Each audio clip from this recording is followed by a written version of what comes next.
네, 자산을 잘 불리기 위해서는 자금을 적절하게 배분해서 수익률을 극대화하는 전략도 중요할 텐데요. 머니사이트 오늘은 지금 시점에 투자 기간별 어떤 전략을 세워보면 좋을지 들어보겠습니다. 오정화 하나은행 아시아선수촌 PB센터 부장 나와주셨습니다. 어서 오십시오. 안녕하세요. 반갑습니다. 지난번에 나오셨을 때 평균 30억 정도를 자산을 운용하는 초고액 자산가들을 대상으로 상담을 주로 해주신다라고 알려주셨었는데 30억 정도의 자금 중에서 단기로 운용하는 자금 또 뭐 중장기로 운용하는 자금 비율은 어느 정도로 나눠보고 계십니까? 올해 초부터 변동성이 어느 정도 확대가 될 것을 네. 예상을 해서 단기 자금과 중장기 자금에 대한 비중을 좀 자산 배분 차원에서 나눠놨는데 네. 정기예금을 포함을 해서 한 단기 자금의 60% 정도 그리고 중장기 자금의 40% 정도의 비중을 계속 유지하고 있습니다. 네. 단기를 60%, 중장기를 40% 정도 비중으로 유지를 하고 계시다. 4월 시장 뭐 고객분들 뭐 대하고 조언해 주시는 이 PB분들께도 굉장히 어려웠던 시장이었을 것 같은데요. 4월 자산 시장이 좀 두드러진 특징 어떤 것들로 좀 보셨습니까? 4월 사실은 저희 PB들한테도 굉장히 어려운 네. 시장이었습니다. 근데 주식과 채권에 대한 시장에 대한 변동성도 확대가 됐지만 네. 제 개인적으로는 환율의 변동성이 가장 음. 확대되었던 그런 시장이었다고 생각을 합니다. 네. 올해 초부터 이제 고액 자산가 분들은 실물 경기와 그리고 이제 부동산 경기에 대해서 부정적으로 보시는 경우가 많아서 사실 말씀드렸던 이제 단기와 중장기 자금에 대한 비중을 그대로 유지해 가시는 쪽으로 많이 가져가고 계시는데 네. 그 중에서도 일부의 이제 자산가들은 4월에 자산이 변동성이 확대가 되면서 이 부분을 이제 리밸런싱을 통해서 현금성으로 보유되어 있던 자산의 일부를 채권과 주식시장으로 옮겨가는 그런 자산에 대한 흐름이 좀 있었습니다. 네. 그게 이제 대표적인 부분이 채권 시장이었는데 정기예금을 단기로 움직이시는 손님의 경우에는 뭐 3개월이나 6개월 정도로 유지하신 손님들이 계십니다. 그리고 MMF나 초단기채로 운영이 되어 있는 자금들을 듀레이션이 뭐 1.5년에서 2년 정도 사이에 해당하는 트랙 레코드가 충분한 채권형 펀드나 국내외 ETF로 자산의 이동이 좀 있었고요. 그리고 주식시장의 경우에는 올해 초에 특정 종목에 배분되어 있던 부분을 지수로 움직이자라고 말씀을 드렸었는데 4월은 그래도 좀 변동폭이 굉장히 커졌었거든요. 그에 대비해서 현금성으로 보유했던 자산을 일부 분할 매수하는 전략을 이용을 하면서 수익률을 마이너스 났던 부분을 좀 좁히는 그런 전략을 가져갔습니다. 그리고 세 번째는 말씀드린 것처럼 환율 시장이 급변했기 때문에 그 달러에 대한 부분도 자산에 대한 변화가 좀 있었습니다. 뭐 예를 들어서 지금 그 환율이 1,480원 정도 됐을 때는 사실은 이제 저가에 매수했던 환율을 환차익 비과세로 인해서 매도하시는 전략이 좀 있었고 작년에 비해서 정기예금 금리가 4%대에서 3%대로 내려왔기 때문에 이를 그 단기채인 외화 채권과 그리고 외화 저쿠폰 채권으로 이동하는 네. 그런 자산의 흐름이 있었습니다. 그리고 그 외에도 올해 초부터 금에 대해서 한 10% 이내로 보유할 것을 포트폴리오에 좀 가져가고 손님들께 제안을 드렸는데 이 부분이 4월에 좀 수익이 나면서 차익 실현을 하는 그런 자산의 좀 흐름이 있었던 것 같습니다. 네. 채권형 펀드나 ETF, 뭐 지수 추종 상품 그리고 뭐 금까지 상대적으로 안전한 상품으로 좀 해지를 했다라고 봐야겠는데요. 그 안전자산으로 분류돼 왔던 미국 국채 시장도 변동성이 상당히 크긴 했었고 이렇게 변동성이 큰 때 채권을 운용하기가 오히려 뭐 기회가 된다고 보십니까? 어떻게 조언하고 계십니까? 단기적으로는 미 관세의 불확실성으로 경기 침체 위험이 좀 올라갔다고 생각을 합니다. 네. 그렇지만 이제 이번에 4월에 저도 시장을 보면서 미 30년 국채 금리가 4.4까지 내려왔다가 순식간에 4.9 근처까지 올라갔었거든요. 네. 변동성이 굉장히 커졌고 그리고 여기에다가 환율에 대한 리스크까지 더해지면서 지금 미 국채 장기물에 대해서는 좀 신중하게 접근을 하고 있습니다. 네. 그에 반해서 올해 그 4월 17일 날 한은에서 금통위가 열리면서 사실 금리 인하에 대한 기조 부분이 좀 확인이 됐고요. 그리고 세계 국채 지수 편입에 따라서 외국 자본 유입 가능성도 일부 있다고 판단되기 때문에 국내 단기채로의 전략은 확대하셔도 좋을 것으로 예상이 됩니다. 어쨌든 금리 인하로 가고 있고 국내 단기채 비중을 좀 확대하는 것을 고려해 보시라라고 조언을 하고 계신다고 전해주셨고요. 현재 뭐 만약에 단기채를 매수를 한다면 어느 정도 기간에 어느 정도의 수익률을 기대해 볼 수 있다라고 보십니까? 단기채의 경우는 지금 두레이션이 한 1년에서 2년 사이에 채권형으로 리밸런싱을 했다고 말씀을 드렸는데 네. 올해 연말까지 금리 인하를 한 2번에서 3번 정도 한다라는 전제 하에 연 4에서 5% 정도 수익률은 가져가실 수 있다고 예상을 해서 제안 네. 드리고 있습니다. 올해 두세 차례 정도 금리 인하를 가정하에 4에서 5% 정도의 수익을 기대를 하고 계신다. 국채만큼이나 또 변동성이 컸던 게 앞서 뭐 잠깐 얘기를 해주셨지만 달러 가치였을 텐데요. 유로화와 같이 이런 거에 대비해서 미국 달러가 지금 약세를 보이고 있는데요. 자산가들의 경우에는 이런 통화 분산 전략을 통해서 달러를 보유하신 분들도 많다고 들었는데요. 이런 분들은 뭐 단기적으로는 어떤 투자가 좀 유망하다고 보십니까? 물론 모든 시장이 사실 어렵지만 네. 제 개인적인 부분에 있어서는 환율 시장이 가장 어렵다고 음. 생각을 합니다. 그러니까 환율의 변동성에 대해서 대응하기가 사실은 쉽지가 않거든요. 네. 근데 고액 자산가들의 대부분은 달러를 일부 자산으로 많이들 보유하고 계십니다. 네. 그의 가장 첫 번째 이유가 금액에 상관없이 환차익 비과세 효과를 누릴 수가 있거든요. 그러니까 세금이 전혀 없기 때문에 네.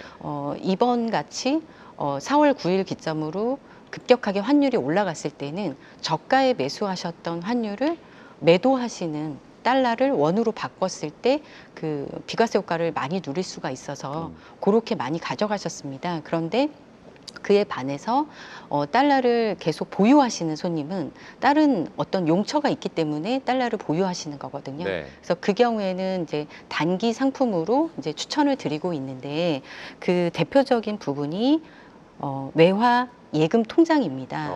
은행에서는 이제 외화 예금 통장이 가장 대표적인데요. 네. 원화 정기예금 대비해서 금리가 지금 3%대 중후반 정도에 구성이 되어 있어서 그 부분도 상당히 금리가 괜찮고요.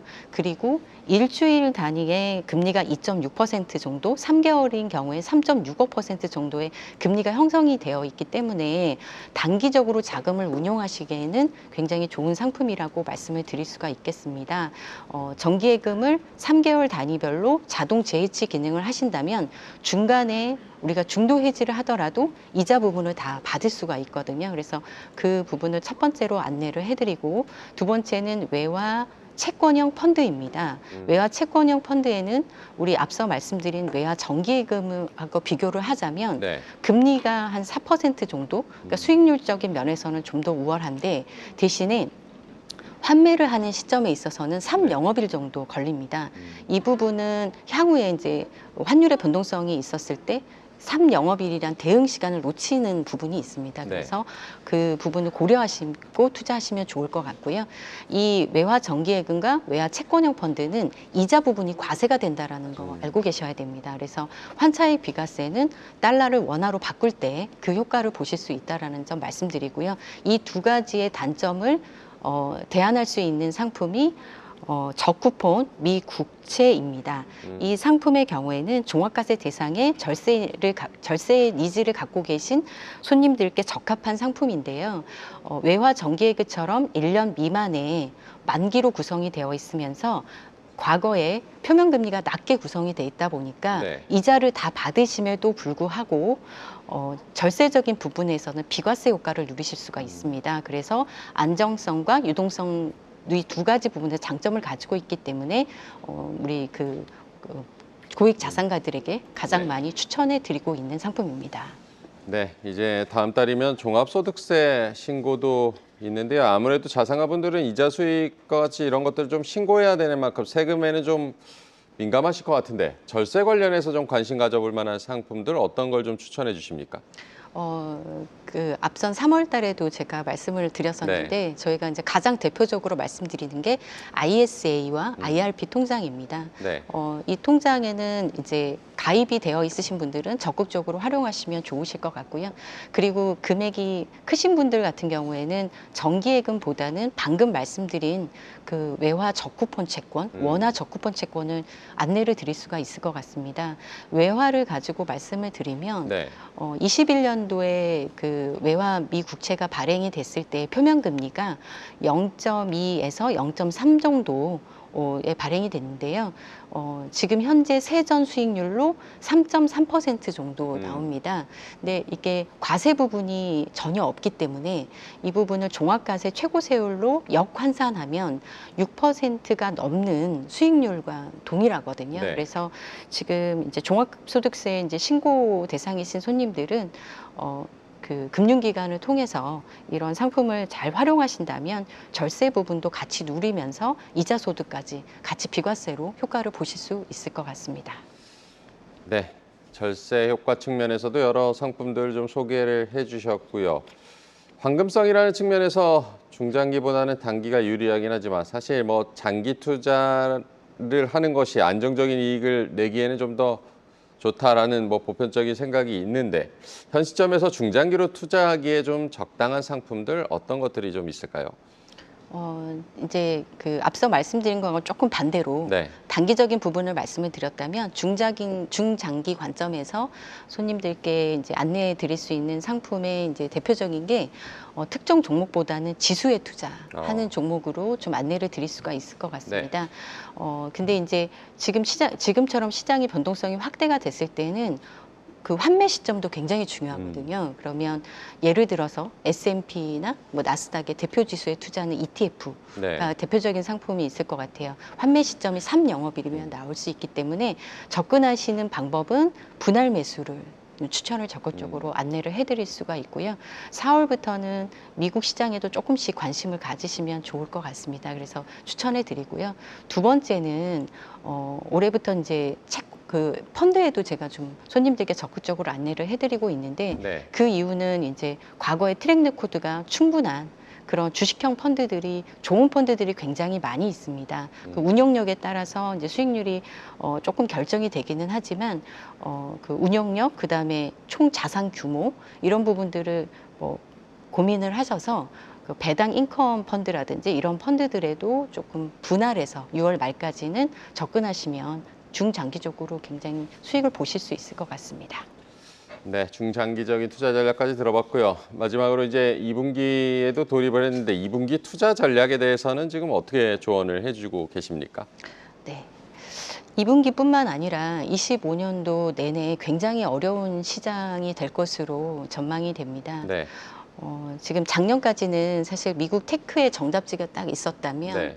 올해 같은 경우에는 자산의 기본적인 다변화가 무조건 있어야 되고 최소한 분기적으로는 포트폴리오를 점검하면서 리밸런싱을 해주셔야 되는 부분으로 전략을 꼭 가져가셨으면 합니다. 그리고 포트폴리오는 기본적으로 세팅을 하되 목표 수익률을 사전에 정해서 이익이 됐을 때는 차익 실현을 하시는 전략을 함께 가져가시면 좋을 것 같습니다.